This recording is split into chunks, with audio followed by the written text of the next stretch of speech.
ఆవేశం తగ్గినప్పుడు ఆలోచన వస్తుంది. ఆవేదన తగ్గినప్పుడు కుటుంబాన్ని చక్కగా ముందుకు నడిపించుకునే అవకాశం.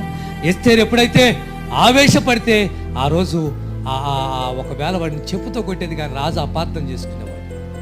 ఎందుకు పిలిచింది, ప్లాన్ చేసిందంతా వీడేనని చెప్పింది. ఆఖరికి 50 మూరల ఎత్తు కలిగినటువంటి ఉరికేయకు వాడిని వేలదీశారు. మొద్దుకాయ కోసం చేసినట్టు ఉరికోయింది. సమస్య, పెద్ద సమస్య, చిన్నది కాదండి, ఇది పెద్ద సమస్య. ఇలాంటి సమస్య వచ్చినప్పుడు మనం ఉండవలసింది, చేయవలసింది ఓపికతో కుటుంబం అంతా కూర్చోవాలి. ఏం చేద్దాం? సమస్య వచ్చి పడింది, ఎలా పరిష్కారం చేసుకుందాం? సంఘంలో ఏదైనా సమస్య వస్తే సంఘం అంతా ఒక చోట కూడుకొని ఎలా ముందుకు వెళ్దాం? గ్రామంలో ఒక సమస్య వస్తే గ్రామ పెద్దలు